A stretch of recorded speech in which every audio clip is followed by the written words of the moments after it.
We are going to start with potentiometer. पिछले lecture में हमने मीटर ब्रिज पढ़ा, 2 लेक्चर्स हमने मीटर ब्रिज पे लिए और आपको मीटर ब्रिज ढंग से समझ में आ गया होगा। पोटेंशियोमीटर एक बड़ा टॉपिक है, 2 क्लासेज इस पे भी जानी है आज और कल, तो आप अच्छे तरीके से इसको स्टार्ट कीजिए कि क्या होता है पोटेंशियोमीटर। देखो, एक वोल्टमीटर अगर मैं बात करूं, एक कोई भी वोल्टमीटर है, इसका काम होता है to measure potential difference. Voltmeter का काम होता है टू मेजर पोटेंशियल डिफरेंस। अब अगर मान लो ये कोई सर्किट था, ये आपने बैटरी लगा रखी थी और ये सर्किट में 1-2 रेजिस्टेंसेस थे, ये R1 था, ये R2 था और ये कोई बैटरी थी इस तरह से। इसके पास, इस R1 के पास कुछ पोटेंशियल डिफरेंस था। सपोज कीजिए सर्किट में करंट जा रहा हो I, तो जो ए बी में इन पॉइंट्स को नाम दूं तो वी ए बी की जो एक्चुअल वैल्यू होगी that will be equal to I into R1, क्योंकि किसी R रजिस्टर में अगर I करंट एंटर करता है तो पोटेंशियल ड्रॉप होता है I इंटू R। तो ये तो हुई इसकी एक्चुअल वैल्यू। ये जो भी सर्किट था, जैसा भी था, ये कहीं से भी करंट आ रहा था, इस तरह से हमने किया। अब अगर आपको ये पोटेंशियल डिफरेंस मेजर करना हो तो ए और बी के पैरेलल में मेजर करने के लिए लगा दिया जाता था एक वोल्टमीटर। ए और बी के पैरेलल में हम लगा देते हैं एक वोल्टमीटर। अब देखो, वोल्टमीटर आते ही इस आई करंट के पास 2 पाथ अवेलेबल हो गए पैरेलल में, कुछ उधर जाएगा कुछ इधर जाएगा। सपोज कीजिए I1 करंट इधर गया और I2 करंट ऊपर गया।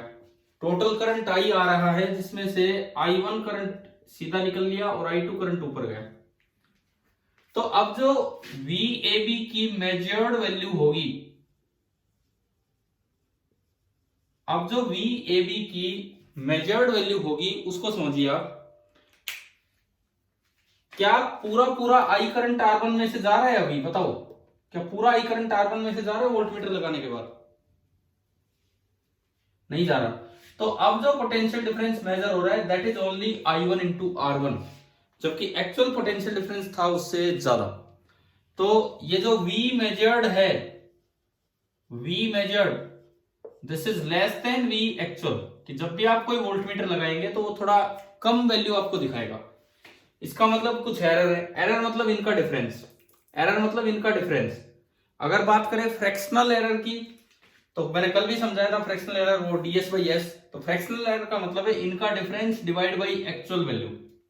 इनका डिफरेंस तो एब्सोल्यूट एरर है, उसको एक्चुअल वैल्यू से डिवाइड कर दो, वो फ्रैक्शनल या रिलेटिव एरर। और अगर आप उसको 100 से मल्टीप्लाई कर दें तो वो परसेंटेज एरर। पहले बात तो ये बताओ, क्या ये समझ में आया कि एक रियल वोल्टमीटर से जब भी आप पोटेंशियल डिफरेंस मेजर करेंगे तो रीडिंग करेक्ट नहीं आएगी, कुछ ना कुछ एरर हमेशा आएगा। क्लियर और नॉट? ठीक है। अब इसके बाद सुनो, ये करेक्ट रीडिंग तब होगी जब ये आई पूरा इधर चला जाए, उधर जाए ही ना। लेकिन पैरेलल में करंट तो बटेगा। ये करंट कैसे बटेगा सुनिए। पैरेलल में करंट बढ़ता है इनवर्स रेशियो ऑफ रेजिस्टेंस में। तो I1 इज टू I2 होगा, I1 इधर वाला है, R voltmeter is to R1। I1 is to I2 होगा R वोल्टमीटर इंटू R1। तो मैं चाहता हूं कि अगर रीडिंग करेक्ट हो तो उसके लिए I2 कितना होना चाहिए, 0 या I? बताओ, अगर मैं बिल्कुल एग्जैक्ट रीडिंग चाहता हूं पूरा इसमें से जाए तो I2 हम कितना चाहेंगे, 0। मतलब वोल्टमीटर कुछ भी करंट ना खींचे इधर से। I2 0 कब होगा? I2 0 यहां से देखो, I1 बाई I2 दिख रहा है कि नहीं? इधर इधर करता हूं मैं थोड़ा, देखिए I1 बाई I2 ये आपका आया RV बाई R1। तो यहां से RV आ गया I1 by I2 into R1, और हम चाहते हैं I2 0। तो अगर आप I2 को 0 कर रहे हैं तो R ऑफ वोल्टमीटर कितना हो जाना चाहिए? 0 नहीं, नीचे 0 आ रहा है तो कितना हो जाना चाहिए? इनफाइनाइट। इसका यह मतलब है कि अगर आप इनफाइनाइट रेजिस्टेंस का वोल्टमीटर लगा देंगे तो एग्जैक्ट रीडिंग आएगी। क्लियर और नॉट? लेकिन अगर इनफाइनाइट रेजिस्टेंस का वोल्टमीटर लगा दिया तो उधर तो करंट ही नहीं गया, करंट ही नहीं गया तो उसकी निडल तो जैसे थी वैसी ही पड़ी रहेगी, वो एग्जैक्ट रीडिंग रहेगी पर वो दिखाई नहीं पाएगा हमें रीडिंग। अगर आपने इनफाइनाइट रेजिस्टेंस का वोल्टमीटर लगा दिया तो उधर जरा सा भी करंट नहीं जाना, अब पोटेंशियल डिफरेंस सही रहेगा परंतु उसमें करंट ही नहीं गया तो उसकी निडल हिलेगी नहीं वहां से, तो वो हमें रीडिंग देगा ही नहीं, तो ऐसा वोल्टमीटर तो किसी काम का ही नहीं है। अब न्यूमेरिकल्स में हम बोलते हैं आइडियल वोल्टमीटर, तो हम ये मान लेते हैं कि इनफाइनाइट रेजिस्टेंस है और बावजूद इसके वो हमें रीडिंग दे रहे हैं, ये मतलब होता है। और इनफाइनाइट रेजिस्टेंस है इसीलिए उसको सर्किट से हटा दिया जाता है पैरेलल से। जब भी कभी ऐसे हमने किए थे एक दिन एक वीडियो लेक्चर आपके लिए डाला था रियल आइडियल एमीटर और वोल्टमीटर का। तो पहली बात ये बताओ, वोल्टमीटर से पोटेंशियल डिफरेंस मेजर करने में प्रैक्टिकली क्या दिक्कत आती है, क्या ये समझ में आ गया है कि नहीं आपको? अगर आप वोल्टमीटर से रीडिंग लेंगे तो बताइए जो मेजर्ड वैल्यू है जो अभी आपने देखा वो एग्जैक्ट वैल्यू से कम आएगी कि ज्यादा आएगी? कम आएगी, डेफिनेटली कम आएगी। तो पोटेंशियोमीटर क्या होता है? पोटेंशियोमीटर क्या होता है? रियल वोल्टमीटर, आइडियल नहीं है, मतलब आइडियल में तो हम वैसे अज्यूम कर लेते हैं, रियल वोल्टमीटर विच मेजर्स एग्जैक्ट वैल्यू। हम इसे ढंग से डिफाइन कर देता हूं कि पोटेंशियोमीटर क्या होता है। देखिए, real voltmeter which measures exact value of potential difference in an external circuit, exact value of potential difference in an external circuit without drawing any current from the circuit, without drawing any current from the circuit. बाहर वाले circuit से बिना कोई current लिए exact value potential difference की major कर देगा, उस डिवाइस को हम बोलते हैं पोटेंशियोमीटर। इसका एक दूसरा नाम भी होता है stretched wire potentiometer. Stretched wire क्योंकि इसमें वायर्स खींची होती हैं, एक बोर्ड के ऊपर वायर्स खींची होती हैं, इसलिए इसको बोल देते हैं स्ट्रेच्ड वायर पोटेंशियोमीटर। सबसे पहले आप ये बताओ पोटेंशियोमीटर की डेफिनेशन समझ में आ गई है कि नहीं? क्लियर है डिफाइन जो मैंने किया है? अब मैं समझाऊंगा कि कैसे ऐसे काम करेगा। देखो, हमारी सीक्वेंस जो रहेगी पोटेंशियोमीटर को पढ़ने में, हमने डिफाइन कर लिया, देन हम इसका प्रिंसिपल देख रहे होंगे किस प्रिंसिपल पे काम करता है, देन इसकी कंस्ट्रक्शन किस तरह से ये बनाया गया होगा लैब में हम दिखाएंगे आपको, देन इसकी working, to possible faults, then applications, 2-3 applications है, एंड देन कैलिब्रेशन। 2-3 एप्लीकेशंस है और उसके बाद हम पढ़ रहे होंगे कैलिब्रेशन। कैलिब्रेशन क्या होता है ये मैं आपको समझाऊंगा इसी में। तो भाई ये समझ में आ गया कि एक बड़ा टॉपिक है। और इसके बाद भी अगर एक और आप ऐड करना चाहें तो सेंसिटिविटी। तो देखो, इतना काम हमें करना है पोटेंशियोमीटर में, एक क्लास में तो होने ही वाला नहीं है ये। Definition, principle, construction, working, two faults, two possible faults, then applications, then calibration, then sensitivity. तो हम अभी तक केवल एक चीज मैंने बताई है, इसको डिफाइन किया है। अब मैं इसका प्रिंसिपल आपको बताता हूं कि ये जो स्ट्रेच वायर पोटेंशियोमीटर है, दरअसल इसका क्या प्रिंसिपल होता है, आप वो देखिए।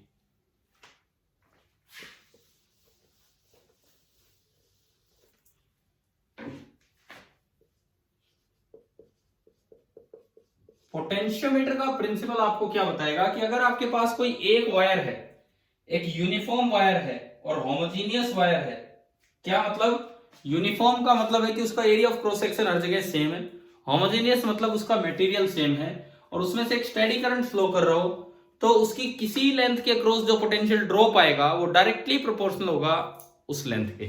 क्या मतलब है, लिखता हूं यहां पे देखिए, potential drop across any portion of a uniform homogeneous wire across any portion of a uniform homogeneous wire is directly proportional to इसमें एक चीज मैं ऐड कर रहा हूं, uniform homogeneous wire carrying a steady current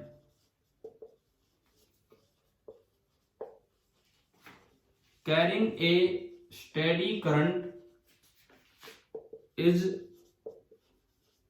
directly proportional to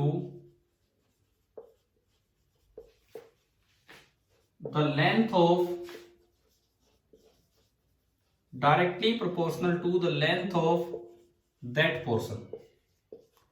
कि अगर आपने कोई भी एक यूनिफॉर्म वायर ली, यूनिफॉर्म मतलब उसका एरिया ऑफ क्रॉस सेक्शन हर जगह सेम है, होमोजेनियस वायर ली मतलब उसका मटेरियल सेम है और उसमें कांस्टेंट स्टेडी करंट जा रहा हो, मतलब स्टेडी करंट का मतलब किसी समय पे जितना करंट यहाँ है उतना ही आगे हो, तो ऐसी किसी भी वायर में किसी पोर्शन के अक्रॉस जो पोटेंशियल ड्रॉप होगा that will be directly proportional to the length of that portion.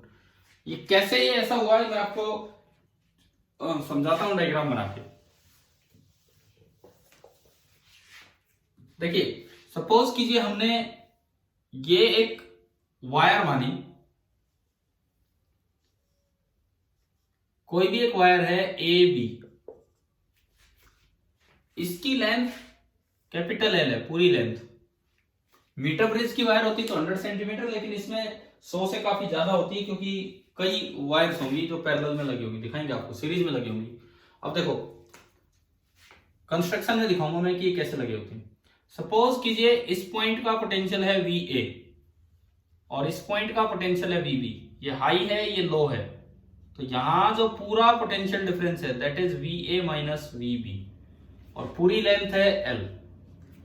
अब इसमें कोई स्टेडी करंट जा रहा है, स्टेडी करंट का मतलब जो यहां है वही यहां है, एक समय पे हर जगह सेम करंट है और ये है आई, कांस्टेंट करंट आई अभी फ्लो कर रहे हैं। मटेरियल होमोजेनियस है तो इस वायर की जो रेजिस्टिविटी है,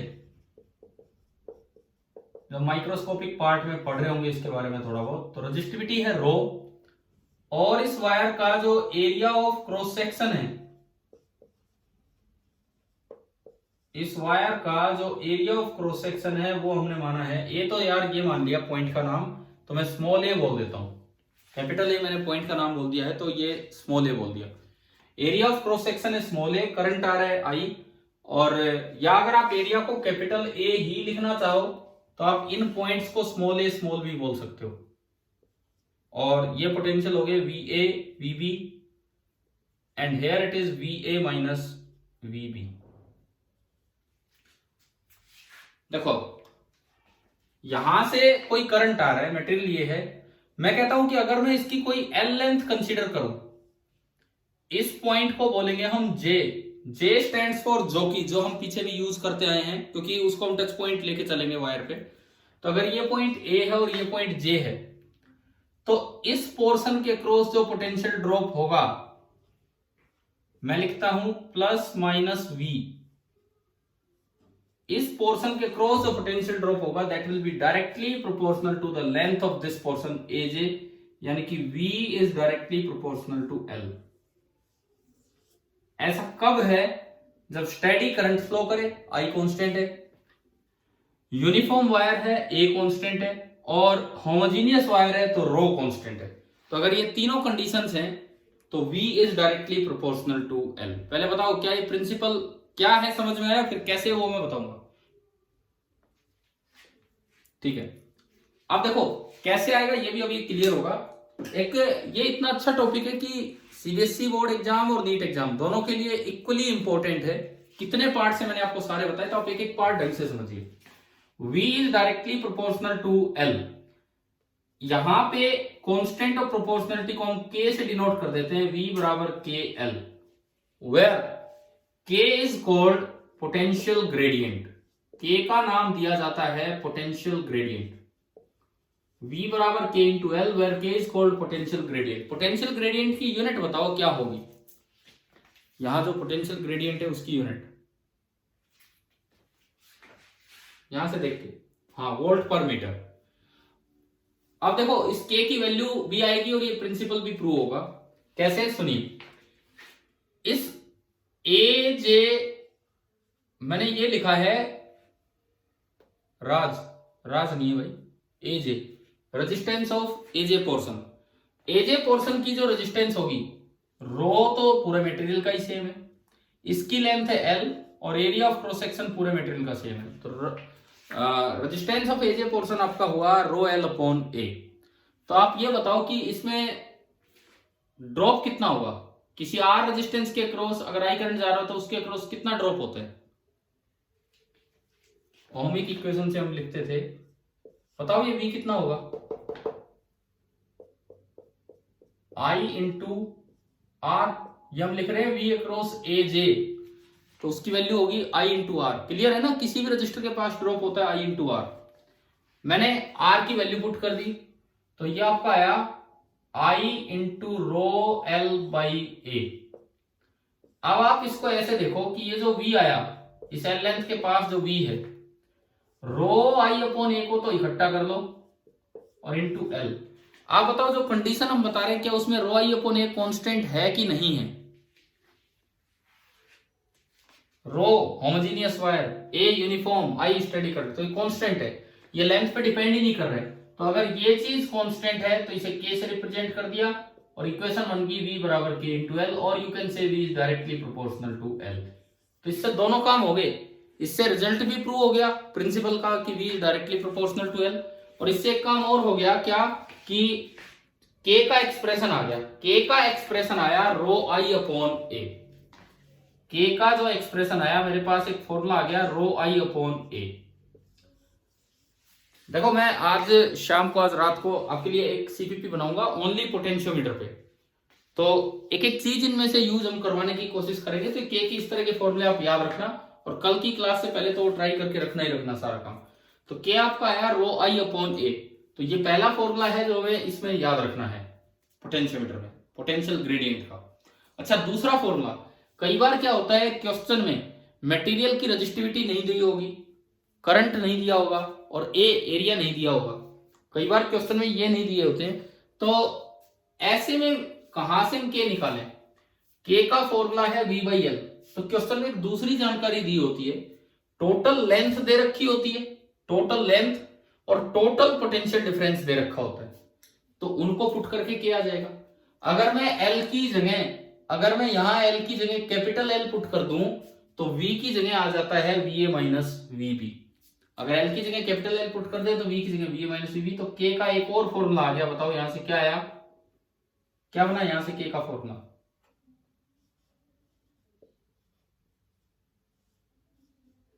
va माइनस वीबी अपॉन एल। तो मेरे पास k के दो एक्सप्रेशंस आ गए। हमने इसका प्रिंसिपल भी प्रूव कर दिया कि अगर एक steady current uniform homogeneous wire से जा रहा है तो किसी भी एल लेंथ के क्रॉस जो पोटेंशियल ड्रॉप होगा वो डायरेक्टली प्रोपोर्शनल होगा उसकी लेंथ के। और जो के का एक्सप्रेशन आया वो आया rho I upon A, where is the cross section area, या फिर total potential drop upon total length. चलो प्रिंसिपल वाला काम आया समझ में। अब इसके बाद मैंने एक सीक्वेंस आपको दी थी, इसके बाद हम पढ़ रहे होंगे कंस्ट्रक्शन। कंस्ट्रक्शन देखते हैं हम इसकी किस तरह से होगी। अभी जब स्कूल दोबारा रीओपन होंगे तो मैं आपको लैब में लेके चलूंगा और मीटर बेज और पोटेंशियोमीटर दिखाऊंगा भी, इन पे एक्सपेरिमेंट भी करवाऊंगा, इनके कनेक्शन करना भी सिखाएंगे आपको। अभी अगर वहां होते तो इनके साथ ही हम करवाते, जिस दिन ये पढ़ाते उस दिन ये, क्योंकि ये वहां अच्छा समझ में आता है और भी अच्छे से। देखिए आप लैब में देखेंगे कि एक वुडन बोर्ड होगा, आपकी लैब में एक वुडन बोर्ड होगा, लकड़ी का एक फट्टा सा होगा इस तरह का, और उस वुडन बोर्ड पे, उस वुडन बोर्ड पे देखो मैं थोड़ा बनाता हूं वुडन बोर्ड की तरह।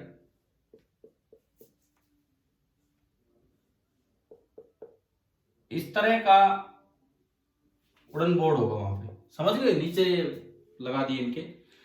अब उस वुडन बोर्ड पे एक साइड एक 100 सेंटीमीटर का स्केल रहता है, जैसे यहां से लेके और यहां, मीटर ब्रिज की तरह। लेकिन इसमें एंड करेक्शन वाली बात नहीं होती, अभी समझाता हूं कैसे, क्यों नहीं होती। ये आपका स्केल है,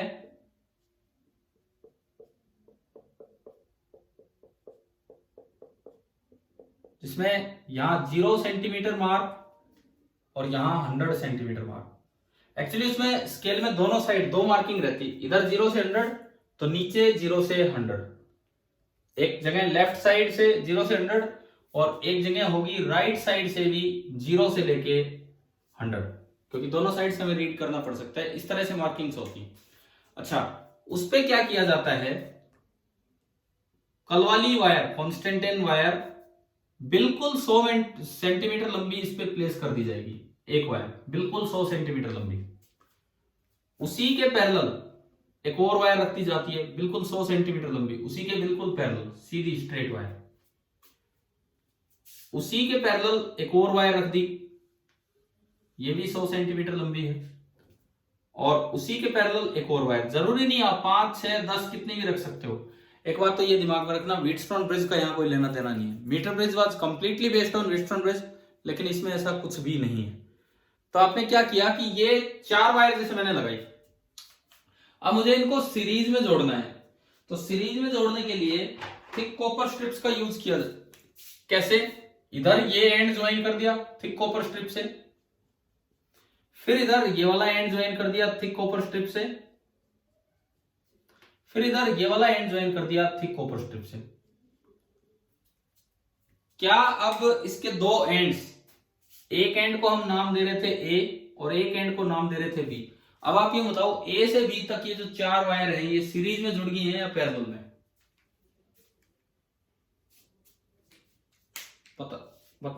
ये सीरीज में होगी, क्योंकि अगर ए से करंट एंटर करेगा तो एक ही रास्ता है, यूं घूम फिर के आएगा। अगर आपने पूरी मेटल स्ट्रिप यूं लगा दी होती, इधर और इधर, पूरी इधर, और फिर आप यहां से करंट एंटर करवा के बाहर निकलवाते, तो ये चारों कनेक्ट हो जाती पैरेलल में। लेकिन अभी ये चारों के चारों कनेक्ट हैं सीरीज में। कि यहां तक आ गया है ना समझ में ये पार्ट? अब देखो, अब इसमें क्या होता है सुनिए, इधर देखिए, इधर एक ड्राइविंग सर्किट बनाया जाएगा। ये हमने ए पार्ट लिया, मैं इधर एक ड्राइविंग सर्किट बना रहा हूं। ए से बी के बीच में एक बैटरी कनेक्ट करेंगे,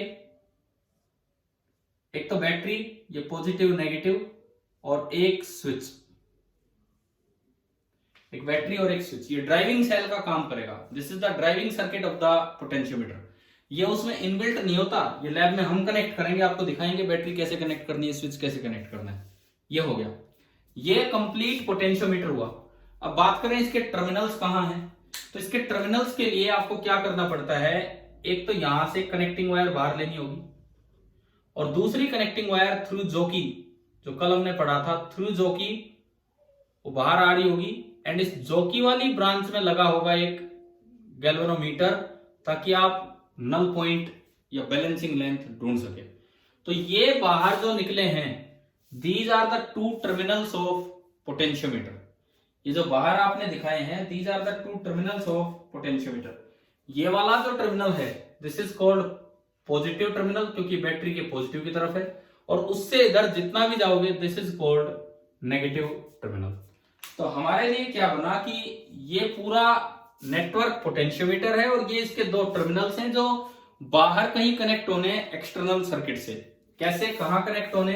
सपोज ये कोई एक्सटर्नल सर्किट था और ये कोई रजिस्टर था जिससे मुझे करंट निकालना है, और यहां से करंट आ रहा है। तो यहां से अगर करंट आएगा तो ये पॉजिटिव होगा इसका, और ये नेगेटिव। अगर आप एग्जैक्ट पोटेंशियल डिफरेंस मेजर करना चाहते हैं इसके पास, तो इसका पॉजिटिव से टच कर देना है, और नेगेटिव से टच कर देना है। और फिर मैं आपको बताऊंगा इसकी वर्किंग में कि कैसे ये पोटेंशियल डिफरेंस मेजर करेगा।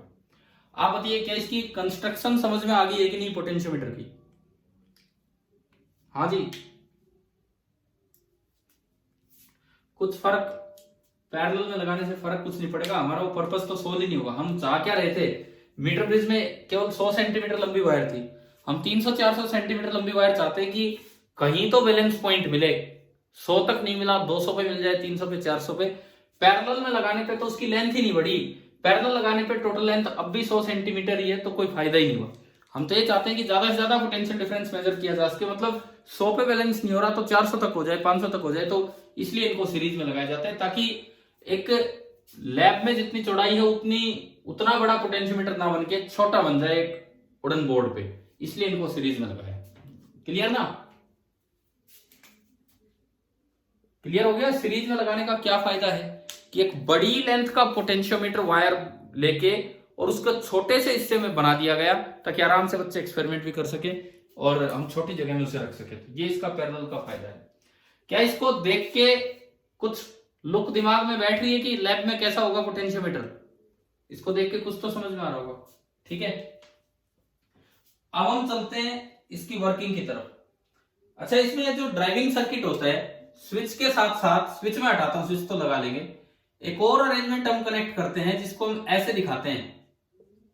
ये किसका सिंबल होता है? This is the symbol for rheostat. This is the symbol for rheostat. Rheostat का मतलब होता है वेरिएबल रेजिस्टेंस। ये एक सिलेंड्रिकल होता है और जिसपे मैं दिखाऊंगा आपको कैसे कनेक्ट करना है। एक एंड कनेक्ट होगा और एक ऊपर वाला हिस्सा कनेक्ट होगा और उसको स्लाइड किया जाएगा।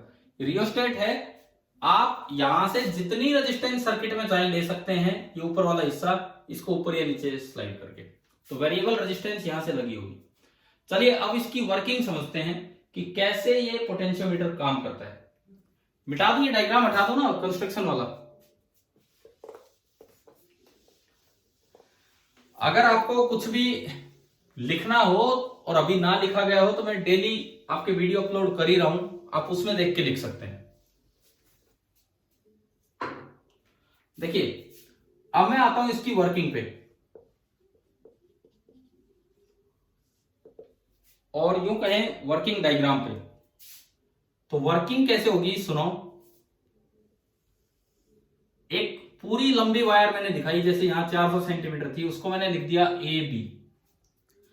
ड्राइविंग सर्किट आप नीचे भी बना सकते हो, ऊपर भी।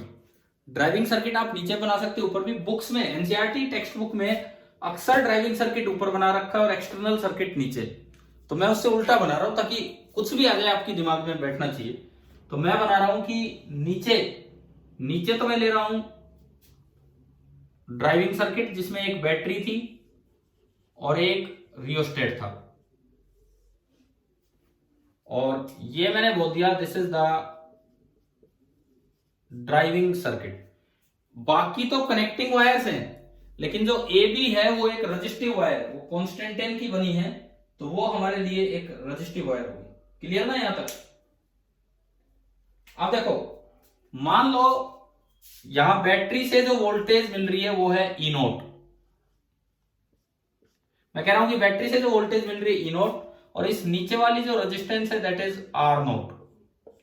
मैंने ये माना कि बैटरी से जो वोल्टेज मिली बाहर वो ई नोट है। अगर इसका कुछ इंटरनल रेजिस्टेंस भी होगा तो वो इसमें जुड़ के शामिल हो जाएगा, वो तो एक ही बात है। तो यहां से जो रेजिस्टेंस मिली वो आर नोट है। अब पूरी वायर ए बी का रेजिस्टेंस है आर ए बी। अब आप इसकी वर्किंग समझिए कि कैसे। मैं इस रजिस्टिव वायर को थोड़ा अलग कलर से बना देता हूं क्योंकि ये कनेक्टिंग वायर नहीं है। ए से बी जो है, ए से B, this is the resistive wire. A से बी जो है this is the resistive wire. अब एक टर्मिनल तो, अच्छा ऊपर मैंने बनाया कोई एक्सटर्नल सर्किट, ऊपर मैंने बना दिया कोई भी एक एक्सटर्नल सर्किट। तो ये यहां से इसमें कोई करंट जा रहा होगा। मान लो ये पॉइंट है एक्स और ये पॉइंट है वाई। ये यहां से करंट जा रहा है तो ये हाई पोटेंशियल है, ये लो पोटेंशियल है, और मुझे मेजर करना है वी एक्स वाई। ये मैं मेजर करना चाह रहा हूं, या मैं लिखूं वी एक्सटर्नल। ये एक्सटर्नल सर्किट का एक पार्ट है, पूरा सर्किट नहीं दिखाया है, बाकी कुछ भी हो सकता है। तो अब देखो ये कैसे काम करेगा पोटेंशियोमीटर, समझिए। आप क्या करेंगे, यहां से कनेक्टिंग वायर लेके इस एंड को ज्वाइन कर देंगे।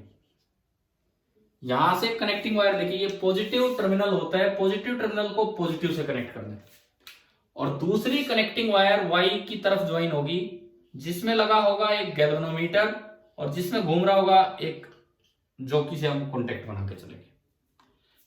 ये आपका मीटर ब्रिज नहीं है, ना कोई व्हीटस्टोन ब्रिज का यह चक्कर है, लेकिन ढूंढना वैसे ही होगा बैलेंस पॉइंट। सपोज कीजिए ये है बैलेंसिंग लेंथ एल। मैं कहता हूं कि जो टोटल लेंथ है टोटल लेंथ ए बी वो तो कैपिटल एल है, जैसे अभी जो हमने कंस्ट्रक्शन डायग्राम बनाया उसमें 400 सेंटीमीटर थी, और जो बैलेंसिंग लेंथ है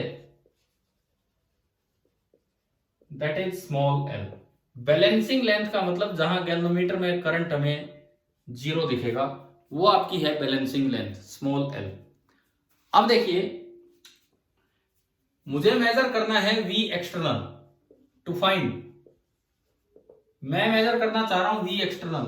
वी एक्सटर्नल का मतलब है V X minus V Y, ये मैं मेजर करना चाह रहा हूं V X minus V Y. सबसे पहली बात, क्या एक्स और ए एक कनेक्टिंग वायर से जुड़े हैं? तो हमें पता है कि जब कनेक्टिंग वायर पे 2 पॉइंट होते हैं तो दोनों का पोटेंशियल सेम होता है। करते हैं ना पहले भी हम पैरेलल आइडेंटिफिकेशन में कि अगर कनेक्टिंग वायर से जुड़े होंगे तो दोनों का पोटेंशियल सेम होगा। क्लियर और नॉट ये चीज? ये एक ही कनेक्टिंग वायर है तो अगर ये पॉइंट ए है तो हर जगह ए होगा। इसका मतलब वी एक्स बराबर हो गया आपका वी ए। इसका रीजन है कि these are joined by a connecting wire. तो आप ये मान सकते हैं कि दोनों का पोटेंशियल सेम होगा। एक कनेक्टिंग वायर से जुड़े हैं तो इसलिए दोनों का पोटेंशियल सेम होगा। अच्छा दूसरी बात, वी वाई बराबर वीजे होगा, बताओ क्यों? वी वाई बराबर वीजे क्यों होगा? रीजन दीजिए इसका, वी वाई बराबर वीजे क्यों होगा?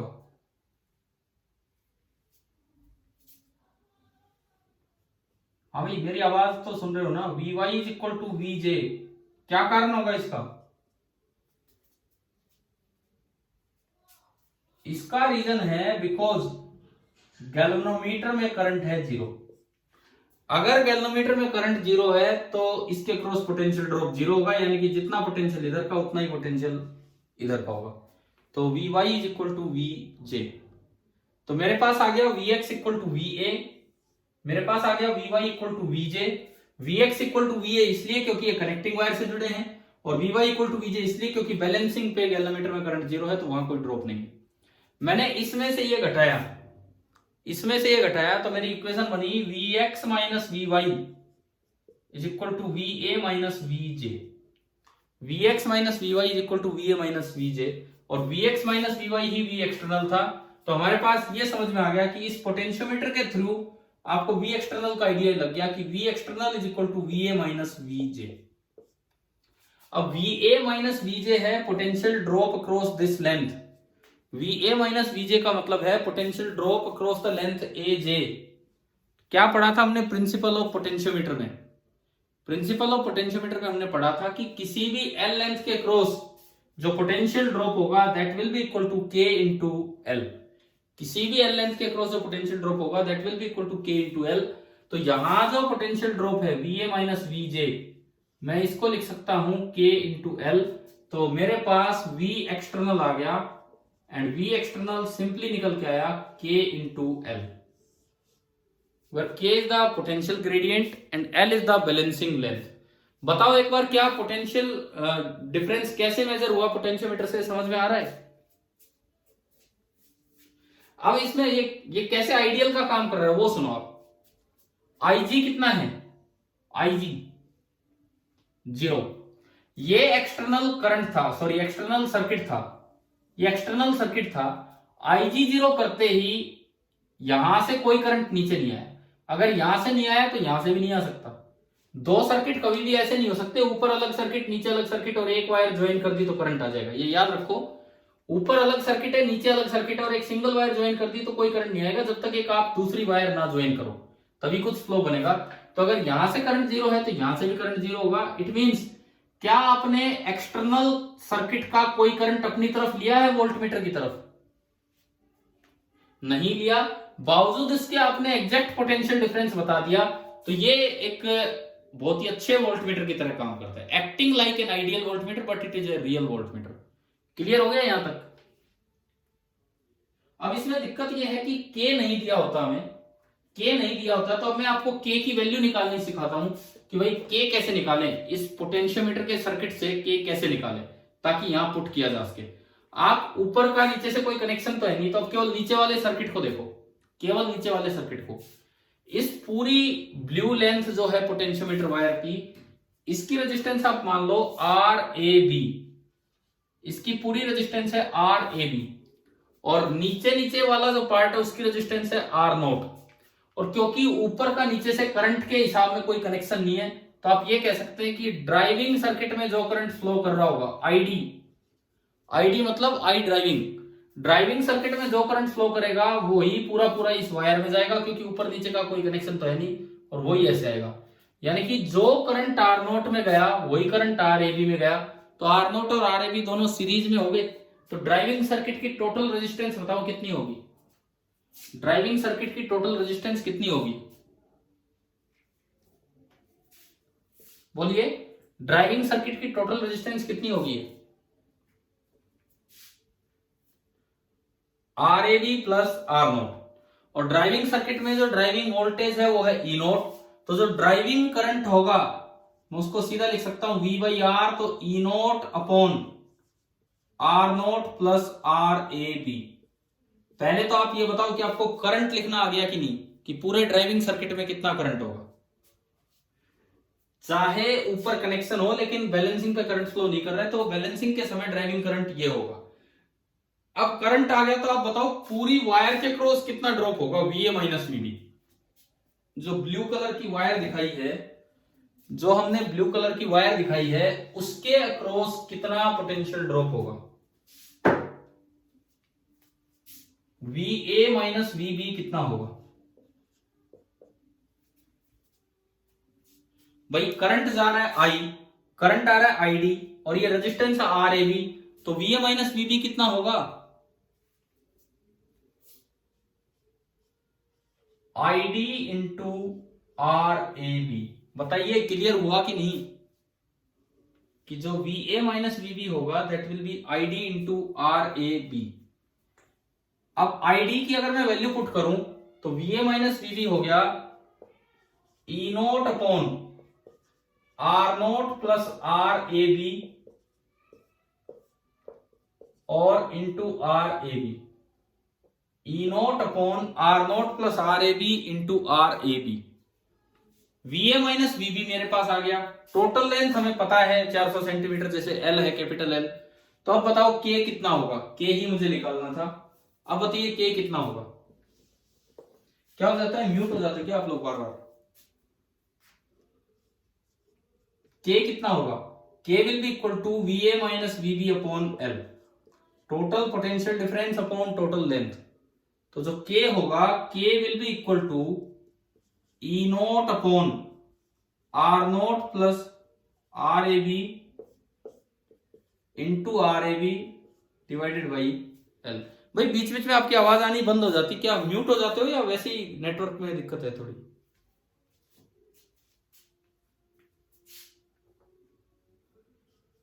मेरी आवाज सुन रहे हो? लगातार मेरी आवाज पहुंच रही है आप तक? ठीक है, तो मैं जब कुछ पूछता हूं बताया भी करो। तो ये आपका पोटेंशियल ग्रेडियंट आ गया, रटने की जरूरत नहीं है, तरीका दिमाग में रखो। पहले दोनों रेजिस्टेंस सीरीज में, उससे करंट लिख दिया, करंट लिख के इस पे पूरे पे ड्रॉप लिख दिया I इंटू RAB, और ड्रॉप लिख के L से डिवाइड किया तो K आ गया। और अगर आप K की वैल्यू वापस इसमें पुट करें तो मैंने एक्सटर्नल वोल्टेज को ही मेजर कर दिया, कि आप जो एक्सटर्नल वोल्टेज यहां दे रहे थे वो V एक्सटर्नल आपका निकल के आया K इंटू L। तो K तो है E naught upon R naught plus RAB into RAB divided by L, ये तो K हुआ, और इसको मल्टीप्लाई कर देंगे बैलेंसिंग लेंथ स्मॉल l से, तो ये आपका V एक्सटर्नल मेजर हो गया एक पोटेंशियोमीटर के थ्रू। तो बताओ पोटेंशियोमीटर का बेसिक काम समझ में आ गया कि एक्सटर्नल वोल्टेज कैसे मेजर करनी है। पोटेंशियल ग्रेडियंट के दो फॉर्मूले कौन कौन से? K is equal to rho I upon A, पहला फॉर्मूला। रो था उसकी रेजिस्टिविटी, आई था उसमें करंट कितना जा रहा है, और ए था उसका क्रॉस सेक्शन एरिया। और दूसरा फॉर्मूला K का था VA minus VB upon capital L। हाँ, और V एक्सटर्नल कैसे निकालना है ये मैंने आपको यहाँ पे सिखा दिया है। अब मैं इसके बाद आता हूं, एक बहुत इंपॉर्टेंट पॉइंट है, एक बड़ा इंपॉर्टेंट पॉइंट है। देखिए कि फॉल्ट्स क्या हो जाते हैं और कैसे उसे रिकॉग्नाइज करना है, इसको समझना होगा आप ध्यान से। वर्किंग में ही आता है 2 टाइप्स ऑफ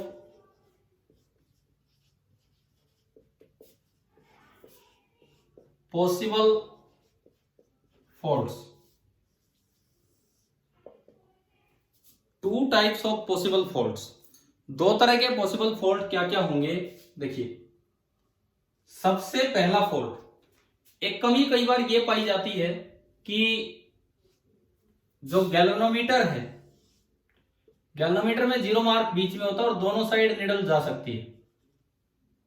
निडल इधर भी जा सकती है, निडल इधर भी जा सकती है और निडल बीच में भी रह सकती है। जब कनेक्ट नहीं करोगे तो बीच में रहेगी। ये गैल्वेनोमीटर है। पहला फॉल्ट ये पाया गया है कि कई बार ऐसा होता है कि आप, ये वायर का हाई पोटेंशियल एंड है, ये वो वायर है, ये उसका हाई पोटेंशियल एंड है और ये लो पोटेंशियल एंड, ये ड्राइविंग सर्किट। देखो मैं जानबूझ के ड्राइविंग सर्किट नीचे बना रहा हूं। आप एनसीईआरटी बुक से कोई भी क्वेश्चन करेंगे तो अक्सर क्या होता है, ड्राइविंग सर्किट क्वेश्चन के डायग्राम में ऊपर दे देते हैं और एक्सटर्नल सर्किट नीचे, परंतु आपको खुद पहचानना आना चाहिए कि किधर क्या है। क्लियर है ना, इसीलिए मैं नीचे ले रहा हूं, थोड़ा उससे अलग दिखाने के लिए। अब देखो, ये आपका हाई पोटेंशियल एंड है और ये लो पोटेंशियल एंड है। आपने ये कहीं एक्सटर्नल सर्किट में कनेक्ट कर रखा था, दूसरा एंड गैल्वेनोमीटर में आया और यहां से आप ये जॉकी को इस पे टच करा के चल रहे हैं। एक दिक्कत क्या आई, पहला फॉल्ट क्या हुआ कि जब बच्चे बैलेंसिंग करते हैं तो यहां से ढूंढना स्टार्ट करते हैं और जॉकी को स्लाइड करवाते हुए या इसको बीच बीच में उठा के इधर लेके जाते हैं, पॉजिटिव से नेगेटिव। तो एक प्रॉब्लम तो ये आती है कि मान लो जब यहां टच किया, सपोज निडल इधर थी, बीच में कहीं लाए, निडल थोड़ी इधर आ गई, एंड तक भी पहुंच गए, निडल इधर तो आई, लेकिन निडल हमेशा एक ही साइड में रही, निडल हमेशा एक ही साइड में रही। पर जैसे जैसे आप पॉजिटिव से नेगेटिव की तरफ जा रहे थे, वो जीरो को अप्रोच तो कर रही थी पर जीरो तक पहुंच नहीं पाई। देखो आपका सर्किट में फॉल्ट है, ये कैसे पता लगेगा। अब जैसे एक्सपेरिमेंट स्टार्ट करें, सबसे पहले जॉकी को पॉजिटिव एंड पे टच करें, निडल एक साइड जाएगी। फिर आप जॉकी को दूसरे एंड पे टच करें, निडल दूसरी साइड जानी चाहिए। जीरो के एक बार एक साइड रहे और एक बार दूसरी साइड, तो इसका मतलब कोई फॉल्ट नहीं है, आप आराम से बैलेंसिंग लेंथ ढूंढ लोगे। लेकिन 2 तरह के फॉल्ट्स क्या होते हैं, जॉकी को इधर टच किया तब भी निडल उधर थी, जीरो से एक साइड में, और जॉकी को यहां लेके तब भी निडल उधर ही थी, जीरो से एक साइड में। तो अगर निडल एक ही साइड रह रही है तो ऐसे केस में 2 तरह के फॉल्ट होते हैं। कौन से 2 तरह के, सुनिए। मतलब जब उधर ही उधर रहेगी तो जीरो पे तो आई नहीं, तो बैलेंसिंग तो मिलनी नहीं। एक तो वो केस आता है जब आप इसको जीरो पे टच करते हैं तो ये थोड़ा दूर थी जीरो से, जीरो मतलब इधर, इधर टच करते हैं पॉजिटिव एंड पे तो ये जीरो से दूर थी, और नेगेटिव एंड पे टच करेंगे तो आ तो जाएगी जीरो की तरफ, लेकिन जीरो को टच नहीं कर पाएगी, ये निडल जीरो तक नहीं पहुंच पाएगी। एक फॉल्ट तो होता है ये। अच्छा, दूसरा फॉल्ट क्या होता है, सुनिए। दूसरा फॉल्ट क्या होता है कि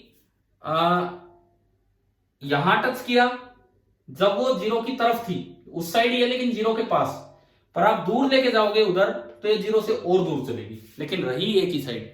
आप बताओ क्या 2 तरह के फॉल्ट्स आपको समझ में आ गए हैं कि नहीं? क्लियर है क्या फॉल्ट्स हैं? अब इनको, हाँ बोलो।